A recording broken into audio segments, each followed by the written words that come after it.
Do as I say, not as I do. Riding in heavy congested traffic like this is really dangerous. However, this board handles it so well, and that's one of the reasons why this is in my top 3 favorite boards of all time.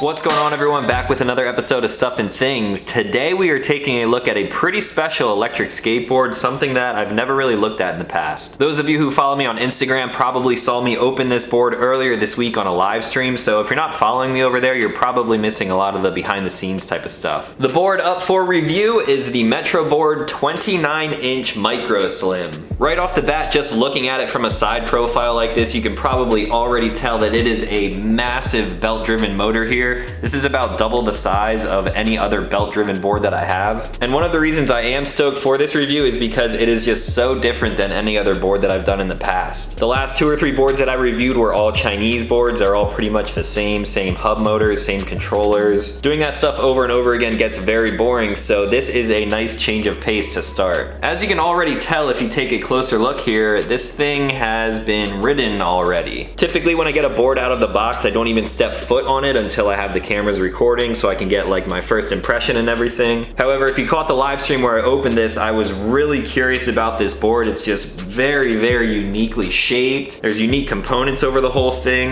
And then it came with this book of instruction to go over all of the power levels and everything that's in here. It's like a novel.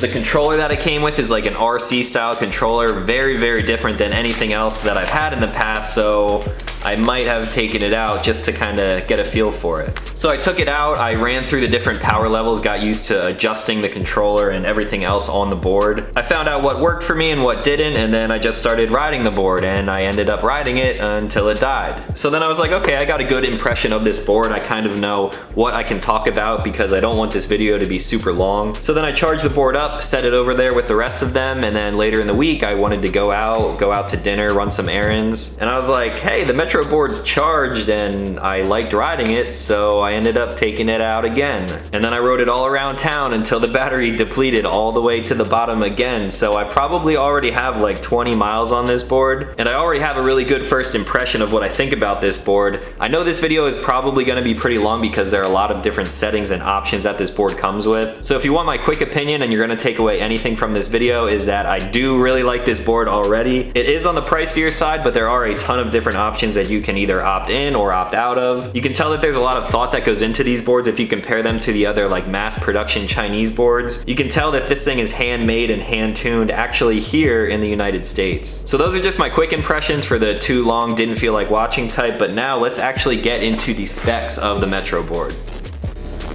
As I said, this is the 29-inch Micro Slim by Metroboard. There are a ton of different options for board sizes and component choices on their website. This one just kind of stood out to me because I don't really have that many short boards. So I figured this would be a good option to throw into the mix, and so far I have to say that I am very pleased with it. This thing is rocking their 97mm ABEC 11 wheels, ABEC 9 Metroboard bearings, and they are all mounted on high quality caliber trucks. The trucks are mounted to nickel-plated aluminum risers, which actually hold their new optional 10-watt LED lights. Typically, I'm not a huge fan of having lights on a board like this, however, they are super bright and actually functional at night. And then the risers and lights actually allow you to tail stand the board just like this, making it a lot more convenient to carry around town with you. The board is powered with a brushless outrunner motor with 3,000 watts of peak power. Needless to say, this thing is super torquey, and that is the reason why it has 9 different power levels to choose from. On the version that I have, that motor is powered by a 36-volt 4.4 amp hour lithium slim battery, which offers a 10-mile range. However, there's also an option for a 12.8 amp hour lithium battery, giving you a 27-mile range. The all-black deck is super wide at 9.5 inches, and it has a very aggressive concave shape, keeping your feet planted to the board no matter where you place them. So those are some quick specs on this board, exactly how it was sent to me. There are a ton of different options on their site. You can get a less powerful motor than this, you can get a stronger battery, you can opt in for the lights or out for the lights, and Metroboard will even work with with you on getting a very specific deck. If there's a specific deck shape or flex that you're looking for and they don't offer it on their site, they actually suggest that you email them to see if you can kind of get something worked out. Spec'd out just the way this board comes, it's coming in at a little over $1,200. You may be kind of taken back by that, however, when it comes to electric skateboards, the price that you pay correlates directly to the quality that you get. Yes, this is way more expensive than some of the $400 options that I've shown you in the past. However, this board is put together by hand and it just has character, something that those mass production boards really don't have. I can tell you more about that later, but for now, let's go outside and put this thing to the test. So here's one thing that I already like about this board is that simply it's a short board. Although the board is short, it is still fairly on the heavier side. I would say it's about 14 or 15 pounds, but still with that massive motor and the big aluminum case for the battery, that's kind of where the weight comes. It's not all plastic, so you're getting high quality stuff, and I'm thinking this would last longer than some of the cheaper Chinese type of options. When you have these longer electric skateboards that are really heavy, it's kind of awkward to hold them how you would traditionally hold a skateboard like this underneath your arm. So typically you end up mall grabbing them, which a lot of people frown on that anyway, but it is what it is. I don't mind mall grabbing boards, especially little ones like this, because on the longer boards, you kind of have to keep your shoulder up off the ground so you're not dragging the board. This one's nice and short, only 29 inches, so it kind of just swings down by your side here like a normal skateboard would. I use boards like this for quick transportation around town, maybe if I'm going into a store to pick something up, going to get food. So not only is it nice to carry it like this, but when you go in and take a seat, the board will stand up there without you touching it at all, thanks to the light on the back side. That feature, if you want to call it that, might not even actually be a feature that was designed. However, I think that is super underrated. I find myself so many times needing to get my keys out to open my door, pull out my wallet to pay for something, and then I have a board in this hand, so I'm kind of like fumbling around with my keys and wallet and everything. Standing it up like that is super convenient, and I'm a really big fan of that. I'm gonna turn the tracker app on my phone. I get a ton of questions about that. I will leave a link to where to download it in the description down below. Set to record. Now let's go ride this thing.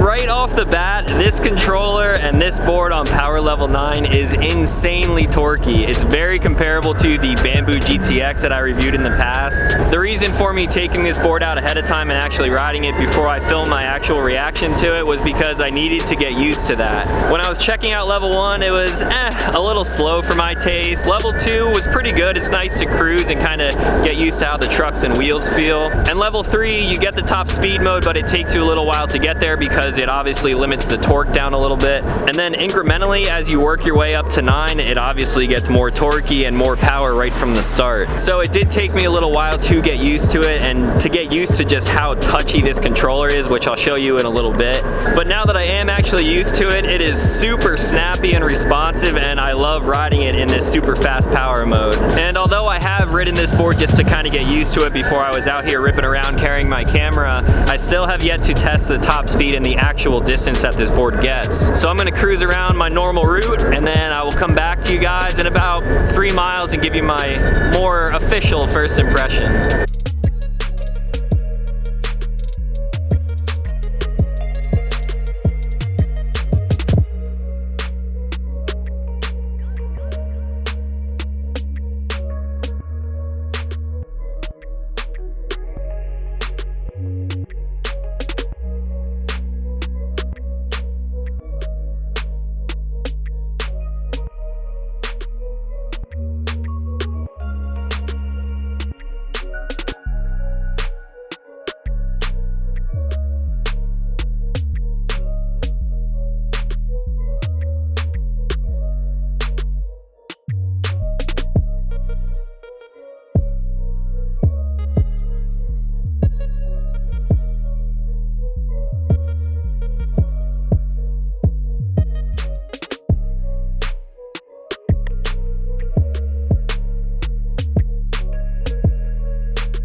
it's time for the brick hill test. Hill-wise, I think this thing is gonna completely destroy it. There's so much torque, and I think this will get up the steepest hills that I could possibly find no matter where I'm at. Brick-wise, I also think it's gonna do really well because of these massive wheels. The ride is fairly stiff, however, I think these wheels are gonna absorb everything that these bricks have to throw at it.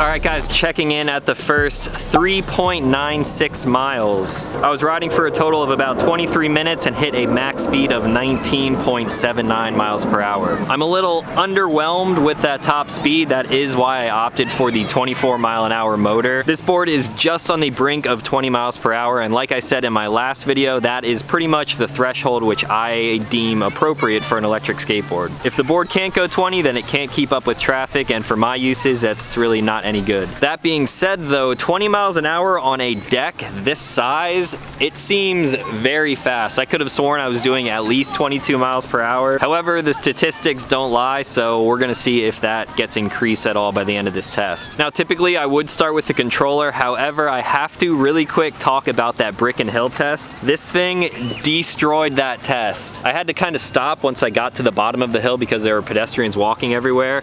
But the torque that this thing has, almost at a dead stop, accelerated me all the way up to top speed, no problem at all. And then the combination of the huge wheels and really nice soft bushings in the trucks made this thing really not hurt my legs at all. Generally on a really stiff board like this, obviously it's not going to flex because it has that big metal battery in the middle. Typically a board like this is gonna shake the hell out of your legs, but with that combination, this thing was surprisingly really smooth. Now I am sort of used to this thing just after riding it 2.5 full cycle charges now, but there definitely is a learning curve. This is not a board like those Chinese boards where you can take them out of the box and they all ride the same 1, 2, or 3 different power modes. There is a learning curve to this, and the throttle and braking on this thing is super touchy. The 2 dials on top of the controller, which I didn't mention earlier, are actually trim controls. So what that does is allow you to trim both the throttle and the steering wheel like you would on an RC remote. They set these from the factory and you really shouldn't have to change them. However, if the board is moving without you actually pushing on the throttle, then you might have to dial back the trim a little bit. I've got the board on now, and on video it probably won't do justice, but here's an idea of how touchy this thing actually is.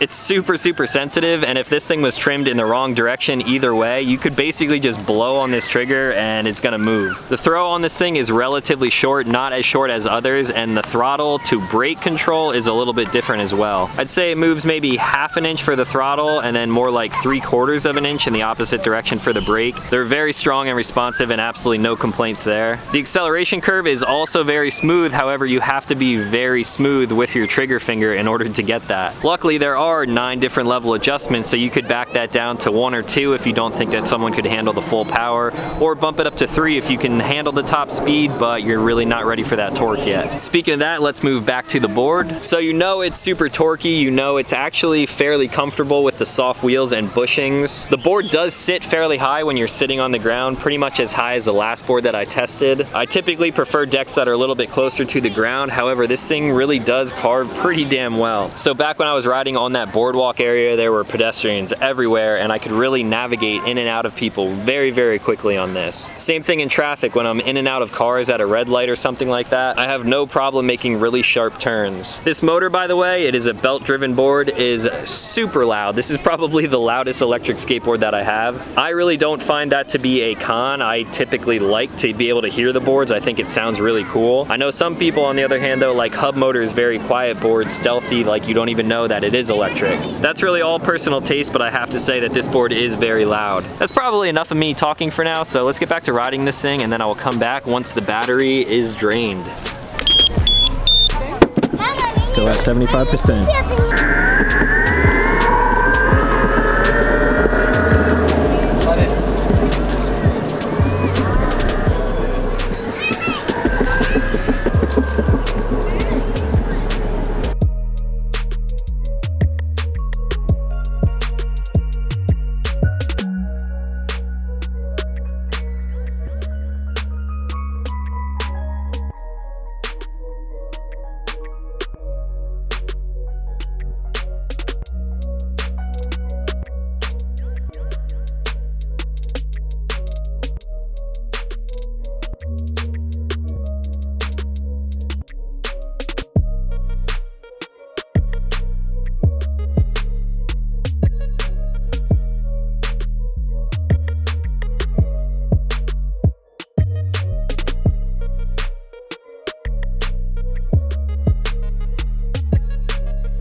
As I say, not as I do, riding in heavy congested traffic like this is really dangerous.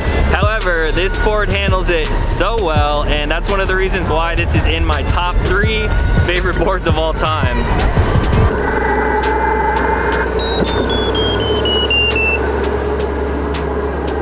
I think it's dying. Alright guys, I'm back for my final first impressions on the Metroboard Micro Slim. I did end up running out of battery and had to push back for a couple of blocks. And typically pushing with a belt-driven board like this kind of sucks. There's a lot of resistance and you end up having to push more weight than you would typically feel on a skateboard. However, I do think this was a little bit easier to push than say the boosted board or the Evolve because there's only one motor. One motor means one belt, which means one wheel with resistance, and then the rest of them spin freely. Do I want to push a board like this? No, definitely not. Like I said, this thing weighs like 14 or 15 pounds.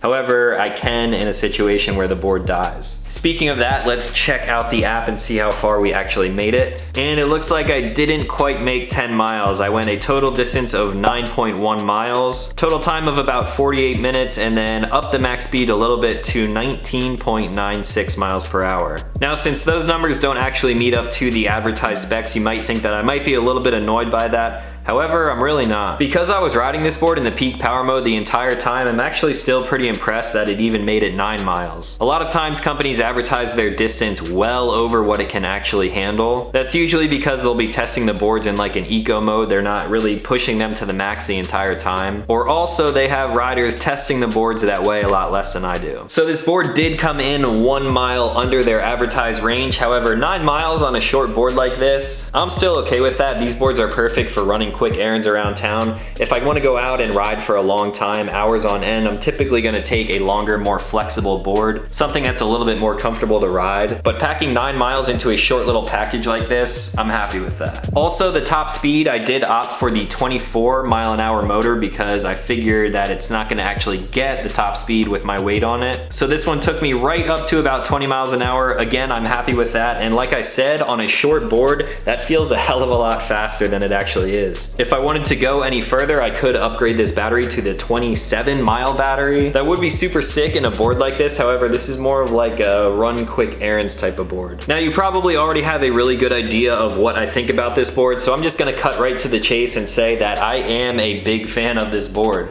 Other boards in this same size categories would be this King Kong Pro. You guys probably saw the video on this. This thing is trash, so I'm not even gonna compare it to that. And then my only other short board option at the time is this Lu 3.0. At the time of the video of this board, I was super impressed with it, and then I ended up riding it around a lot. However, if you go back to that video and check out the description where I update anything that happens with these boards, you will see that I ran into a ton of problems with this board. I tried giving it the benefit of the doubt, however, it just ended up not working out in the end. Both of the hub motors stopped working. I replaced the motherboard in it. I replaced the battery in it. Right now, it's working fine. However, after dealing with all of their customer service and getting all of these like warranted parts, it's really just not worth it, especially when this thing comes in at a price point almost exactly around the Metro board. Granted, I've only ridden this board now about 3 times, but I feel like that's enough to actually go ahead and recommend this board. Like I said, I always update descriptions with anything that possibly would go wrong with the board. However, looking at the way that this thing is made and all of the parts and almost like